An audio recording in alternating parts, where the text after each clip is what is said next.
Bora lá, sejam todos bem-vindos. Não venham para essa live sozinhos. Convide os seus colegas da sua turma de formação, de pós-graduação, de grupos de estudo. Vamos crescer juntos. Aproveito para agradecer os nossos parceiros do Espaço Identidade, do Movimento Val Psicólogo, os nossos alunos do Psicoclínica. Muito obrigada pelo apoio, pelo carinho, pela parceria, pelas trocas, pelo fortalecimento da nossa carreira, pelo interesse que vocês também têm pela psicologia, assim como eu. Muito obrigada. Hoje é a nossa 12ª live de terça-feira, direcionada para psicólogos, para estudantes de psicologia, para aquela pessoa que um dia tem interesse em trabalhar na área clínica. Nós trazemos temas diversos para fortalecer a nossa prática, todas as terças-feiras. Para quem está me vendo pela primeira vez, meu nome é Cátia Sidório, sou psicóloga, professora, palestrante, apaixonada pela psicologia, e decidimos então trazer a psicologia para além dos muros da faculdade, das pós-graduações, como um momento aqui de troca, como uma possibilidade de reflexão, ampliação de visão de diversos pontos de vista. E vocês aí do outro lado também podem me escrever, né, adicione um comentário, aquilo que você está pensando, qual que é a sua opinião sobre aquilo que é trazido por aqui. Podem participar dando ideias de temas, podem me mandar sugestões pelo direct.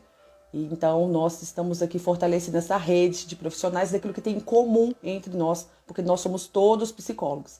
Eu costumo dizer isso, não é? Nós saímos da faculdade, psicólogos, e depois cada um vai para uma área, uma determinada abordagem, mas tem muita coisa em comum na nossa prática clínica, que é importante que a gente olhe para essa base, para esse aprofundamento, para esse crescimento da nossa vida profissional. Então, vamos juntos.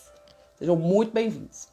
Sei que tem pessoas que podem assistir ao vivo, tiram um pedacinho do horário de almoço, né, para nos acompanhar. Pessoas que assistem a gravação depois. Então, se você está assistindo a gravação, não deixe de me inscrever também. E se você tem a oportunidade de participar ao vivo, separe esse tempo para você, aproveite esse horário de almoço, essa pausa também que nós damos, para receber um conteúdo que possa fazer diferença no seu dia a dia, na sua prática clínica e na sua vida profissional. Vamos lá! Ontem nós tivemos a nossa 3ª aula do Psicoclínica, né? E aí eu já tinha falado com os meninos que o tema de hoje seria a importância da escuta. A gente começou a falar um pouquinho disso lá também ontem, dentro de outros temas que nós falamos. Mas hoje vamos completar algumas questões sobre a importância dessa prática, né? dessa habilidade, que na nossa profissão é o nosso carro-chefe, né? Que tem a ver com o nosso acolhimento, do nosso fazer dessa prática clínica, da nossa postura diante desse paciente, seja um atendimento online ou presencial. Então vamos olhar para isso juntos hoje, certo? Bom, para quem não sabe, né, gente, o Psicoclínica é um programa de acompanhamento de 12 semanas, onde nós temos um desafio de 90 dias, aulas semanais durante 2 horas, onde a gente traz teoria, prática, discussão de casos e trazendo um pouco da nossa realidade, daquilo que a gente está vivendo, com o objetivo de fortalecer, trazer segurança, confiança na nossa prática clínica, para que a gente saiba cada vez mais o que fazer, como fazer e as diversas formas de se fazer, uma vez que o ser humano é tão complexo. Então nós estamos na 3ª aula dessa turma, que está se dedicando, empenhando e graças a Deus já colhendo, né, alguns resultados a partir dessa possibilidade, desse acompanhamento. Ei Isabela, ei Cláudio, ei Inês, como que você tá, querida? Um beijo no seu coração. Ei Paula, adorei a foto que você tirou hoje do seu menino falando, mãe, vamos conversar? Adorei isso. Filho de psicólogo, né, gente? Bom, algumas perguntas que podem nos ajudar na reflexão do tema de hoje, ok? Fiz algumas aqui. O que é escuta? Quais são os prejuízos da gente não desenvolver essa habilidade? Por que trazer esse tema é importante, né? Por que a escuta é importante? Na nossa profissão, quais são as formas da gente desenvolvê-la? Lembrando que nem todo mundo fez os mesmos estágios, né? Nem todo mundo fez o estágio na área clínica, tem pessoas que foram para outras áreas e agora se interessaram pela clínica, estão fazendo algum redirecionamento de carreira.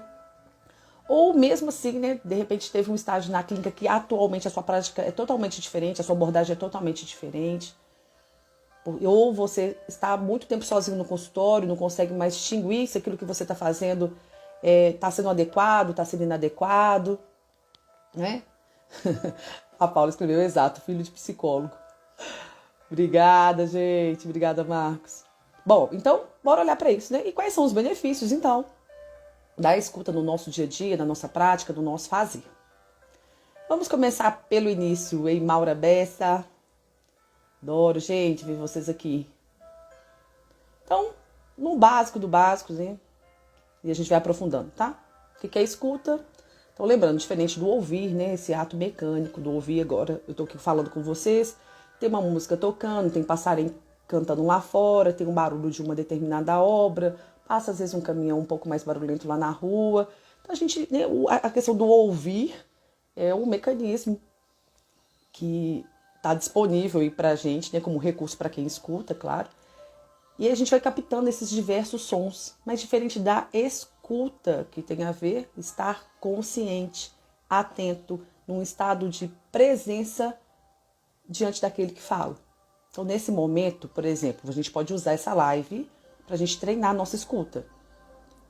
Vocês podem, nesse momento, parar tudo que vocês estão fazendo, né, se puderem. Tem gente que está almoçando, né, tá almoçando e ouve na live.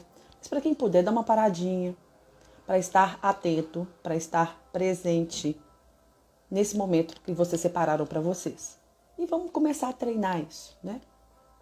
Então, a escuta é dar atenção para quem está falando, ter interesse naquele caso, naquela história, naquela pessoa, naquilo que está sendo vivido, aquilo que está sendo trazido. Interesse é interesse mesmo, gente. Assim, já que você está ali, você não tem nada para fazer, nenhum lugar para ir. Principalmente se é o nosso trabalho, né? Então, se eu estou numa sessão com o paciente, a sessão dele é de 9 às 10, eu não tenho mais nada para fazer, sem você estar ali com ele. Não é hora de eu preocupar com alguma outra coisa da minha vida, não é hora de eu ficar olhando no telefone, é hora de eu estar ali, para ele, 100% interessado no caso dele. Kátia, mas se eu estou vivendo algum outro problema, se eu estou vivendo alguma outra situação, a gente vai falar isso lá no final, tá? Então, dar atenção a quem está falando, ter interesse por aquilo que está sendo dito, por aquela pessoa, pelaquela história, por aquele caso. Vou olhar aqui. Ei, Janes, ei, Cris. É ter paciência para que o outro se expresse do jeito dele, no tempo dele, no ritmo dele, com a visão de mundo dele, né? Então, ter paciência, porque o outro não é você. Ele não estudou, não necessariamente psicologia, né? Eu tenho muitos clientes psicólogos, e aí é óbvio que quando o cliente psicólogo chega para uma sessão, ele tem uma visão do que é o curso, do que é a psicologia, a importância da psicoterapia, a importância da fala, da escuta. E mesmo assim, às vezes ele está ali naquele momento como cliente, não está ali como psicólogo. Então, que a gente tenha paciência de entender qual é a visão de mundo daquela pessoa, né? É ter respeito por aquilo que ele sente, por aquilo que ele interpreta, por aquilo que ele coloca para fora e como ele coloca para fora. É observar, gente, uma coisa importante, o nível de consciência daquela pessoa. Para que a gente não exija do nosso paciente ele ter um nível de consciência como você tem, que se dedica à psicoterapia, que faz a sua própria terapia, que faz uma supervisão, que faz uma quantidade de leituras que amplia a sua visão de mundo. Então, é a gente ter consideração por qual nível de consciência aquele sujeito está, aquela pessoa está, aquele indivíduo está. Então, eu vou repetir esses pontos, tá? Que a gente vai distinguir, diferenciar assim, tá? Então, o que é escutar, né? Não é ouvir, que é um processo mecânico, a gente está falando dessa escuta atenta, esse interesse pela pessoa, pelo caso, por aquilo que ela está trazendo, é ter uma postura de paciência com o outro, de como ele se expressa, qual é o ritmo, qual a visão de mundo, é respeitar aquilo que ele sente, como ele interpreta, como ele coloca isso para fora, é observar esse nível de consciência de vida que ele está, porque esse nível de consciência que ele tem de si mesmo, da vida, das relações, que faz com que ele enxergue a vida daquela forma. E a gente aqui não está falando de certo ou errado, a gente está falando de o que a gente pode fazer nesse trabalho de escutar ao outro, né? Qual que é o nosso papel, qual que é a nossa postura e como a gente pode desenvolver a nossa escuta cada vez melhor a favor daquela pessoa, como entrega de um serviço que ela contratou, né? Kati, quais problemas, então, podem surgir quando a gente não sabe escutar? Gente, muitos, né? Coloquei alguns aqui. E aí vocês vão compartilhando aí comigo também, assim, Kátia, Eu acho que escuta também tem a ver com isso, tem a ver com aquilo. Fiquem à vontade. Tem aí, ó, adicione um comentário. E se surgir algum pensamento, uma ideia, um insight, ou algo que vocês também passa pelo saber de vocês, pelo conhecimento de vocês, fiquem à vontade para participar, escrever e trocar. Esse aqui é um momento de troca, de crescimento juntos, um momento onde que nós estamos aqui cuidando dos terapeutas, dos psicoterapeutas, para que a nossa prática, o nosso exercício da profissão, a gente tenha mais segurança, mais clareza, mais firmeza, estejamos mais preparados para realizar esse trabalho. Tá bom? Fiquem à vontade se lembraram de alguma outra coisa aí. Aproveita para compartilhar, de fazer essa troca aqui comigo também. Então, Kátia, quais são os problemas que podem surgir quando a gente não sabe escutar, quando a gente não desenvolveu essa habilidade, quando a gente ainda está aprendendo a fazer isso? Um dos problemas que podem acontecer é que o outro pode não se sentir acolhido, respeitado. Ele está ali, né, falando para a parede, para o sofá, para a cadeira, para o telefone. Então, um dos problemas que a gente pode atravessar quando a gente não está ali no presente, inteiro, atento, é do outro não se sentir acolhido. Porque ele está ali vivo, né, gente? Apesar de chegar, às vezes, misturado, embolado com alguma situação, problema, ele confuso, em sofrimento, ele também está atento e percebendo quem está diante dele. Né? É um encontro de 2 ou mais pessoas ali, né? Se for terapia de casal, familiar, mas no mínimo 2 pessoas. Imagina a pessoa, ela custa marcar uma sessão, às vezes ela demora a vencer uma barreira, uma crença interna, de agendar um processo terapêutico, e aí ela cria aquela expectativa, ela começa a se relacionar com a gente antes de nos conhecer, e ela não se sentir minimamente acolhido, não se sentir respeitado, não se sentir valorizado, sentir que a gente está fazendo pouco caso, ou que ele é mais um, ou que aquela história não é importante, é banal, é insignificante. Quantas pessoas chegam pra gente e falam assim, Kátia, eu acho que é até uma bobeira, mas eu senti isso. Ou parece pequeno, né, na hora que fala. Ou, nossa, eu tô com até vergonha de te contar isso que está acontecendo. Então, é importante que a gente aprenda, né, a transformar esse seguro, esse encontro num lugar cada vez mais seguro. Uma outra coisa que pode acontecer como um problema quando a gente não desenvolve a nossa escuta é que ficam mais lacunas que podem ser deixadas de serem preenchidas nos casos que chegam pra gente. Porque se você não tá ali atento, você vai perder algumas informações, você vai perder alguns dados. E às vezes, por vergonha, você não vai voltar naquele assunto, né? Você não vai falar com o paciente assim, que você pode falar de novo, porque você sabe que você não estava ali de verdade. Você sabe que sua cabeça viajou, foi para um outro lugar. Então, não exercitar essa presença, esse estado de presença, essa atenção, esse interesse, faz com que a gente perca algumas informações e que a gente vai deixando algumas lacunas que poderiam ser preenchidas naquele encontro, uma vez que você não está ali, né, de verdade. Mari, Regina e Thalita, bem-vindas. Hoje a gente está falando sobre a importância da escuta.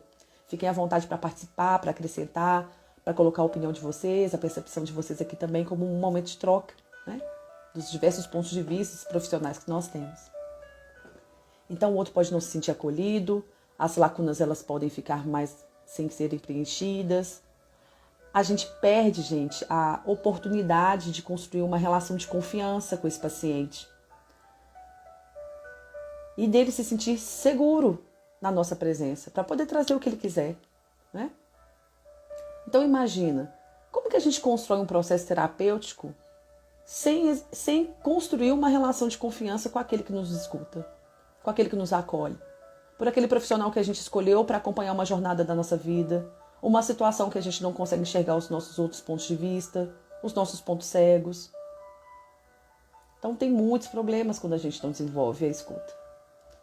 A gente perde tempo da pessoa e o nosso, né? O tempo de sessão. Seja se você trabalha por convênio, se são 30 minutos, 40 minutos, 45, 50, 1 hora e meia, né? Tem muitas diversidades nessa possibilidade dos atendimentos. Mas se você não está ali presente, interessado, atento, se você não está ali construindo essa relação de confiança, valorizando o tempo do seu paciente, o seu próprio tempo de trabalho, você vai perder tempo da pessoa e o seu. E tempo é vida, né? Então a gente está ali gastando a nossa vida, está gastando a vida do paciente, se a gente não está ali de verdade, né? Ei, Simone, E Ellison, o que pode ser ruim, pode ser um problema quando a gente não desenvolve a nossa escuta? A gente pode cometer muitos erros de intervenção. Se a gente não estava ali atento às falas, às expressões, às conexões que o paciente faz, aquilo que ele trouxe para ser trabalhado, a gente pode errar muito nas intervenções, nas interpretações, nas pontuações, naquele diálogo que talvez possa ser construído ao longo da sessão. Então, até aqui, para quem chegou agora, a gente falou que é a escuta, a diferença, né, desse ouvir mecânico, que exige da gente presença, consciência, que exige da gente dar atenção para aquilo que é falado, interesse pela pessoa, paciência para que a pessoa se expresse do jeito dela, do ritmo dela, na visão de mundo dela. É ter respeito por aquilo que ela sente, interpreta, coloca para fora. É observar o nível de consciência que ela está naquele momento da vida.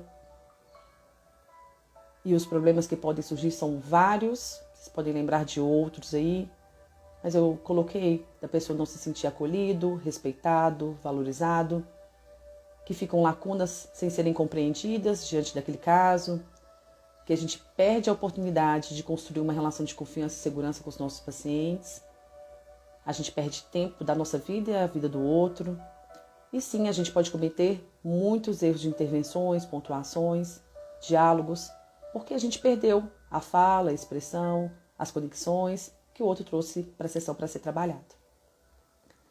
Kátia, o que também não pode dar certo, né? O que nesse fazer, nessa escutativa, como exemplo, o que pode dar errado, o que faz dar errado?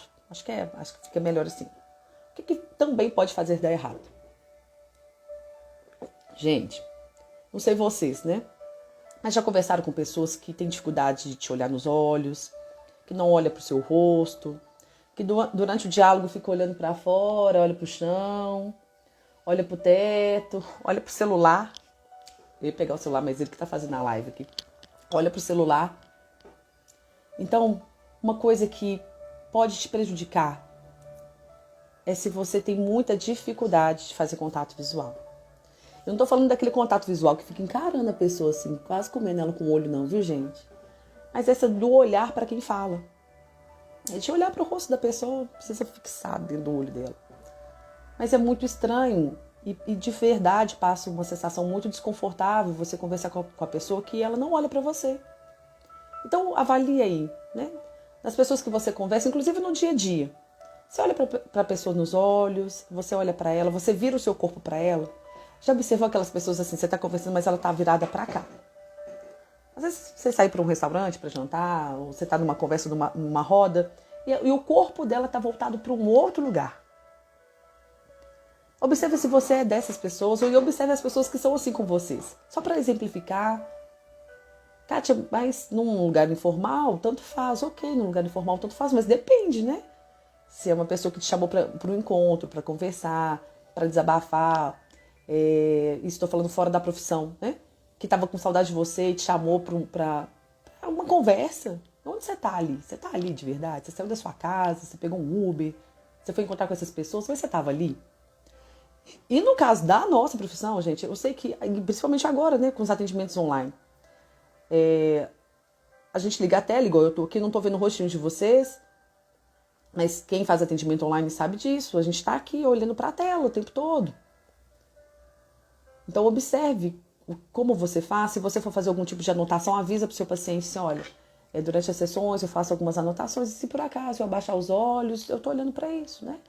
No caso aqui das lives, eu tenho um texto que me orienta, eu mesmo construo os textos para me ajudar nesse início, meio e fim da sessão. Então a gente fica aqui quase o dia todo, né? Então, de repente, quando vocês me veem olhando para baixo, que eu estou seguindo um roteiro para trazer a informação com mais clareza, mas observe assim, nos atendimentos presenciais como vocês ficam e nos atendimentos online se vocês têm essa dificuldade de fazer contato visual. E aí, de repente, assim, Kátia, mas minha abordagem é outra, eu faço uso do divã. Então, a gente está falando de uma determinada abordagem, uma determinada orientação, onde em algum momento o paciente ele vai para o divã e esse contato visual, a cadeira pode ficar um pouco mais de lado, né? Não necessariamente é de frente, mas tem todo um propósito, um objetivo, e não é disso que nós estamos falando. Mas caso seja necessário contato visual, observe, eu tenho facilidade, tenho dificuldade, como que é isso para mim? O meu ambiente de atendimento, ele é um ambiente com muitas distrações. E aí pensa, né? Nesse momento da vida eu estou na minha casa. Então os meus livros estão aqui, né? Eu tenho os presentes de alguns alunos que me mandaram, que fizeram para mim. Tem um quadro, um símbolo da psicologia, uma bonequinha que significa quando eu comecei a fazer os atendimentos clínicos, um baúzinho de várias coisas. Então assim, nesse momento da minha vida eu estou num ambiente que é mais seguro para mim. Mas no consultório, observa como é o seu consultório. Se você faz atendimento online, qual que é o ambiente do seu consultório? Tem muitas distrações, é um ambiente carregado de informação, tem muitas interrupções, tem uma recepção que passa a criança, muita gente conversando. Você deixa o celular ligado, gente, desliguem o celular. Não desliga não, né? Deixa o celular no silencioso. É muito deselegante no momento da sua sessão você ficar olhando o telefone, respondendo outros pacientes, outras pessoas. No momento da sessão do seu paciente, você está ali com ele. A não ser que, imagine uma situação atípica. Sei lá, um parente seu está hospitalizado, você está esperando uma determinada ligação muito urgente, você explica para o seu paciente, ei, tudo bem? Sei lá, minha mãe está internada e eu estou esperando uma informação urgente, eu vou deixar hoje o telefone ligado somente por esse motivo. Ou não, ou daqui a tanto tempo eu preciso interromper essa sessão para fazer uma ligação. Então, cuidado, sejam cuidadosos, né? Nessa área, nesse momento de tantas possibilidades de mensagem, telefone, WhatsApp, para que a gente não seja deselegante e antiético diante da sessão do paciente. Quando você estiver com o seu paciente, esteja ali, esteja com ele. Observe se durante o seu atendimento acontecem inúmeras interrupções, porque você não está atento e faz muitas perguntas. Observe se você está cansado, se você está triste, se você está desanimado, se você está passando por algum problema. Se necessário, desmarque, remarque. Não trabalhe nesse dia, porque você não vai estar ali, né? E é injusto com você e com o outro que disponibilizou o tempo, o dinheiro, a vida dele, para cuidar da vida dele, se você não está ali de verdade. Então, para além de todos os erros, né, e prejuízos que a gente pode oferecer quando a gente não desenvolve uma escuta, o que está ao redor, que pode também prejudicar esse estado nosso de presença, de atenção, de concentração diante do outro. Bom, seguindo. Então, Kátia, depois de todos esses problemas, né, de coisas que podem atrapalhar, o que pode ajudar? Então, vamos para aquilo que pode ajudar. 1. Esteja ali no presente, de verdade e disponível. Tem uma amiga nossa que fala, nada para fazer, nenhum lugar para ir. A gente está ali. Sessão de 40 minutos, 50, 60, 1h30. Esteja ali de verdade, dedicada àquela pessoa.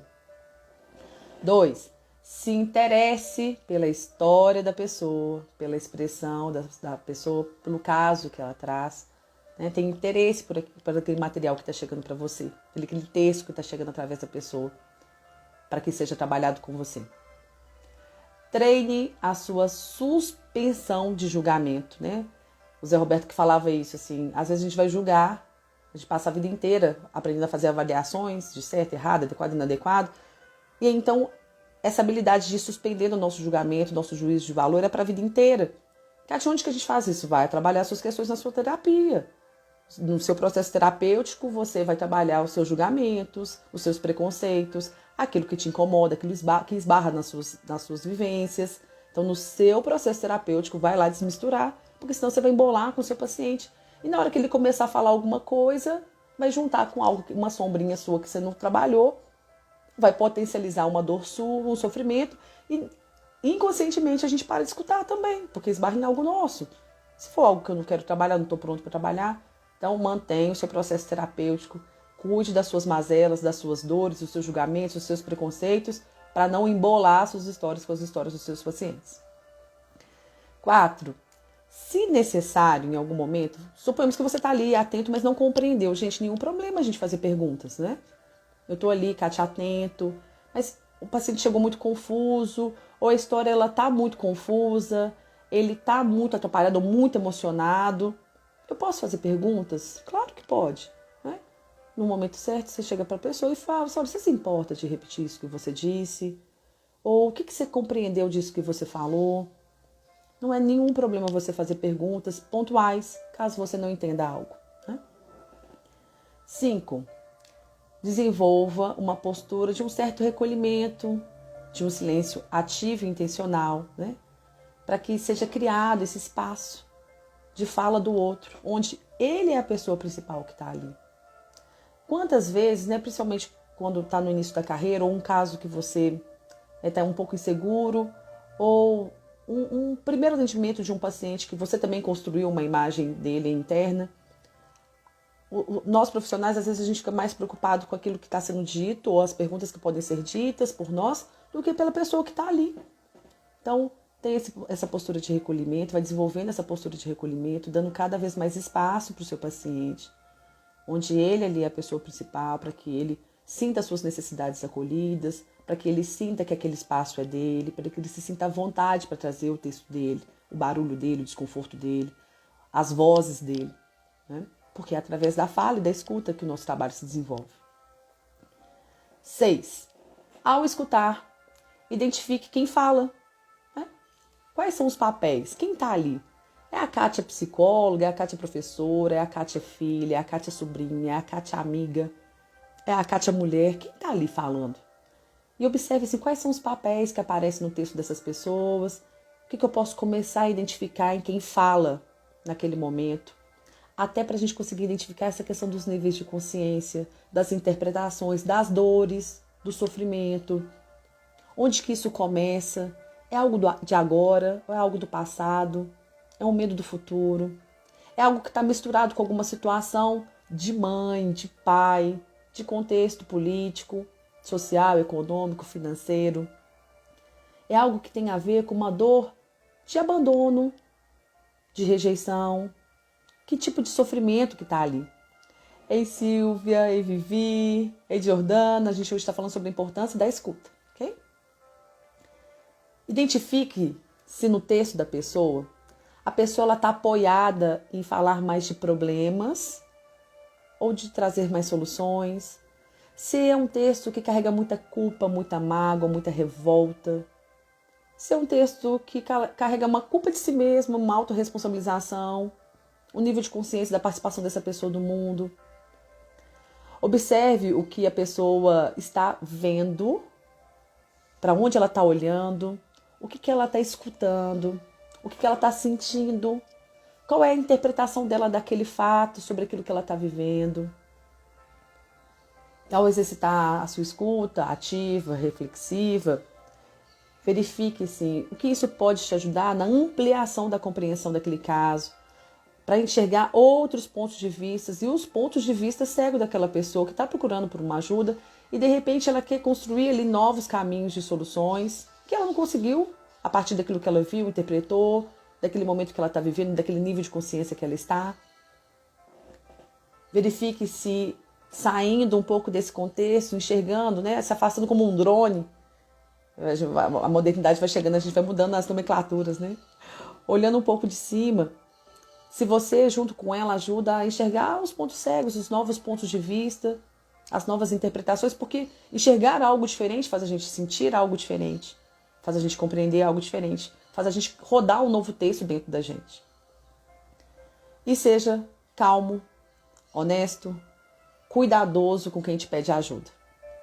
De repente essa pessoa ela só está procurando um lugar seguro para ela poder ser ela mesma ou para ela não ser mais quem ela foi até aqui.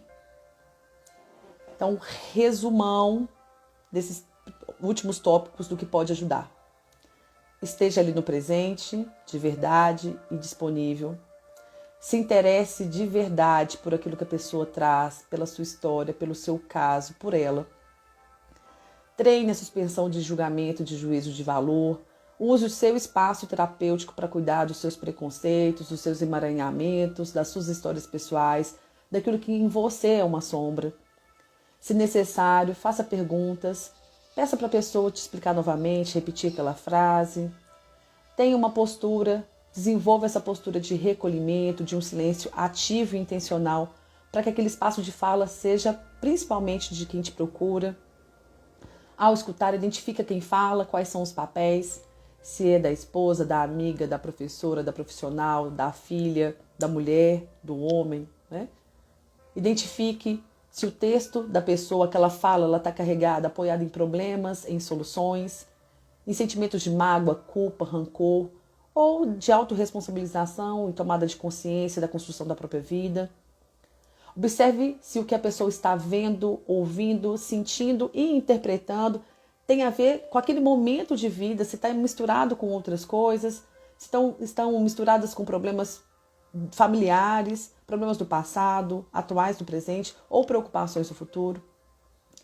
Exercite a sua escuta ativa e reflexiva para ampliar possibilidades de respostas, para enxergar novos pontos de vista e poder construir junto com aquela pessoa novas possibilidades de sentimentos, emoções e textos internos.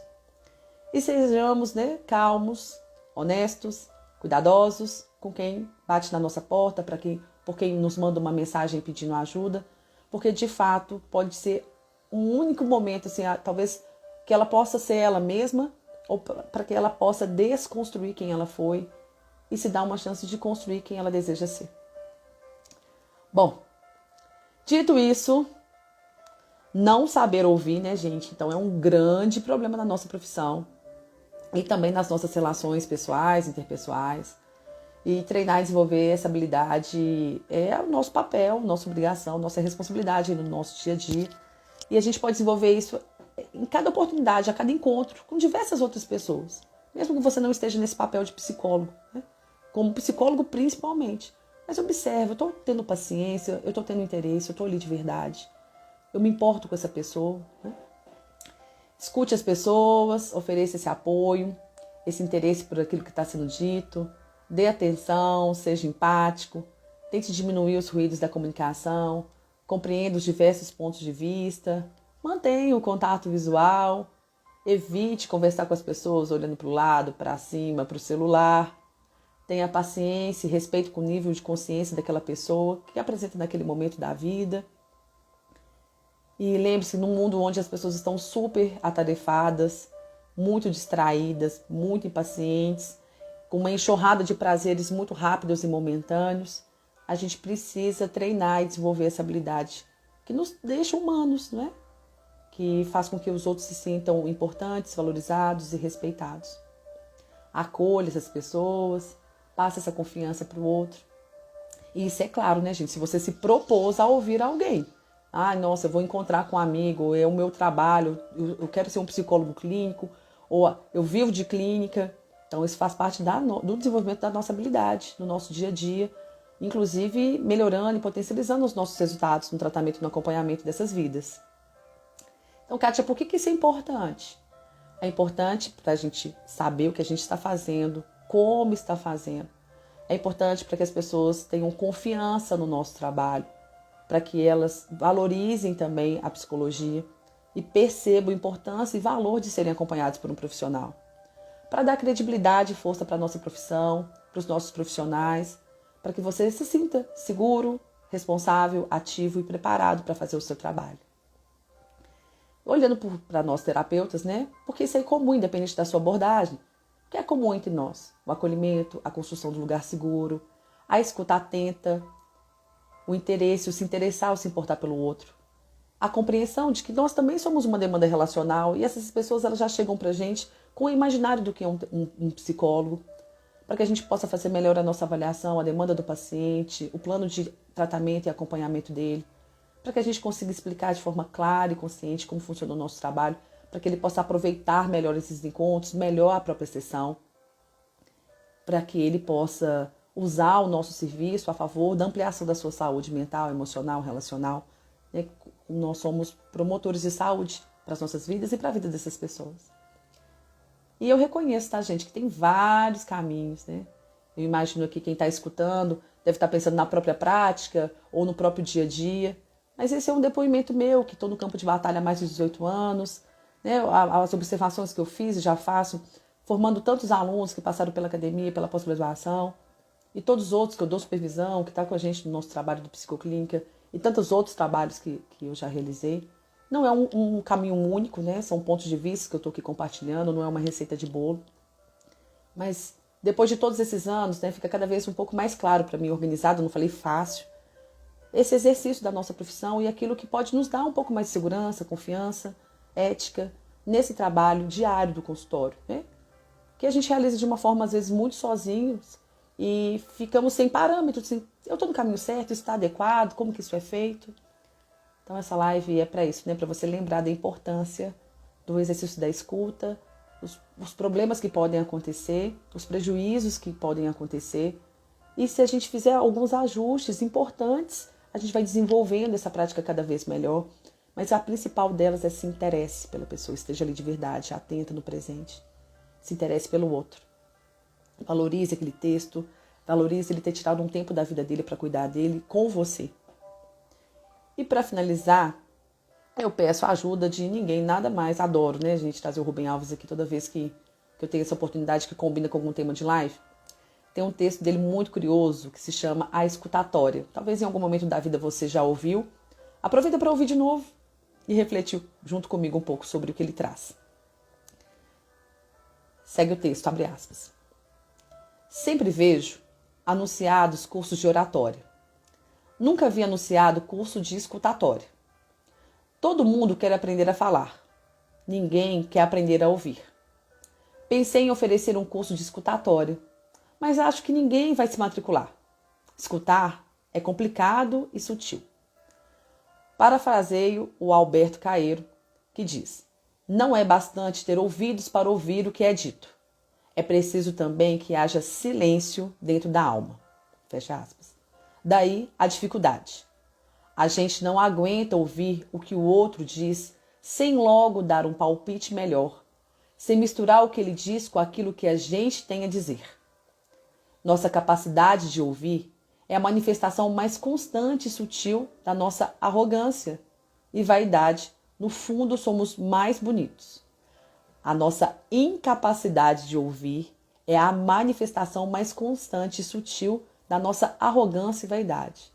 No fundo, somos mais bonitos. Tenho um velho amigo, Jovelino, que se mudou para os Estados Unidos, estimulado pela Revolução de 64. Contou-me da sua experiência com índios. Reunidos os participantes, ninguém fala. Há um longo silêncio. Os pianistas, antes de iniciar o concerto diante do piano, ficam assentados em silêncio, abrindo vazios de silêncio, expulsando todas as ideias estranhas. Todos em silêncio, à espera do pensamento essencial. Não basta o silêncio de fora. É preciso o silêncio de dentro, a ausência de pensamento. E aí, quando se faz o silêncio dentro, a gente começa a ouvir coisas que não ouvia. Eu comecei a ouvir. Fernando Pessoa conhecia a experiência e se referia a algo que se ouve nos interstícios das palavras, no lugar onde não há palavra. A música acontece no silêncio. A alma é uma catedral submersa. No fundo do mar, quem faz mergulho sabe. A boca fica fechada. Somos todos olhos e ouvidos. Aí, livres dos ruídos, do falatório e dos saberes da filosofia, ouvimos a melodia que não havia, que de tão linda nos faz chorar. Para mim, Deus é isso, a beleza que se ouve no silêncio. Daí a importância de saber ouvir os outros. A beleza mora lá também. Comunhão é quando a beleza do outro e a beleza da gente se juntam num contraponto. Ouçamos os clamores dos famintos e dos despossuídos de humanidade que teimamos a não ver nem ouvir. É tempo de renovar, se mais não fosse, a nós mesmos e assim nos tornarmos seres humanos melhores para o bem de cada um de nós. É chegado o momento, não temos mais o que esperar. Ouçamos o humano que habita em cada um de nós e clama pela nossa humanidade, pela nossa solidariedade, que teme nos falar e nos fazer ver o que o outro dá sentido, e é a razão do nosso existir, sem o qual não somos e jamais seremos humanos, na expressão da palavra. Por Rubem Alves, Escutatório. Eu vou compartilhar com vocês uma tarefa que nós nos demos ontem na nossa aula do psicoclínico. Eu li uma frase de Buda que é assim: reserve um tempo todo dia para se sentar em silêncio e ouvir. E a gente combinou que durante 7 dias a gente vai tirar um tempo, seja 5 minutos, 10, ou sei lá quanto tempo que você pode se dar desse presente de se ouvir, ficar em silêncio, diminuir o barulho interno e ouvir o essencial. E a gente está numa tarefa, num desafio de 7 dias, de todos os dias parar um tempo e ouvir as nossas próprias frases do que eu aprendo sobre mim hoje. O que eu aprendo sobre mim essa manhã, o que eu aprendo sobre mim nessa tarde de vídeo, o que eu aprendo nesse dia todo, né, na hora que chegar a noite. E todos os dias a gente vai postar uma frase nossa, criadas por nós, né? Não é a frase do Rubem Alves, não é a frase do Buda, então vai ser a frase da Kátia, do Marcos, da Ana, da Paula, da Estela. Então, se vocês também quiserem, né, entre nesse desafio com a gente. E todos os dias tire um tempinho para você, para se ouvir e se pergunte o que eu aprendo sobre mim hoje. Bom, chegamos no final dessa live. Eu quero agradecer a presença e participação de vocês. Quem passou por aqui para me dar um oi. Quem assiste essa live gravada. Muito obrigada. Essa semana é uma semana muito especial pra gente. Dia 30, agora na sexta, a gente completa um ano de plantão de quinta-feira, onde nós, com a bênção de Deus, né, tivemos a oportunidade e o privilégio de todas as quintas-feiras entrarmos ao vivo com uma mensagem, com uma palavra, com algo que poderia nos ajudar a olhar diferente para a nossa vida, trazendo a psicologia para além dos muros da faculdade, trazendo a psicologia para a telinha do seu telefone, né? Para que a gente possa crescer juntos nessa vida e cuidarmos uns dos outros de uma maneira diferente. Então, essa é a live de hoje de terça-feira, mais voltada para profissionais da psicologia. Se você não é, mas trabalha na área da saúde, trabalha com pessoas, sem problema nenhum, aproveite, né? Esse conteúdo é para todos nós. E na quinta-feira, nós temos live especial, né, de comemoração aí de um ano. E o tema da live eu já vou até adiantar, a gente vai falar sobre de grão em grão, né? Essa importância mesmo da continuidade, desse fazer, porque depois de um ano nós temos mais de 50, agora já são com as lives de terça, né? Mais de 60 temas que nós trouxemos aqui para que a nossa vida tenha diversos pontos de vista e a gente possa ressignificar, reescolher e reeditar o nosso existir. Um beijo no coração. Muito obrigada pelo apoio, pelo carinho, pela parceria. Ei, Carol, ei, Isabela. Beijo e até mais. Me inscrevam, me mandam um direct. Não, quem é meu cliente aí tá matando sessão, não matem a sessão. Bora, eu encontro vocês por aqui e ao longo da vida, se Deus quiser. Beijo grande.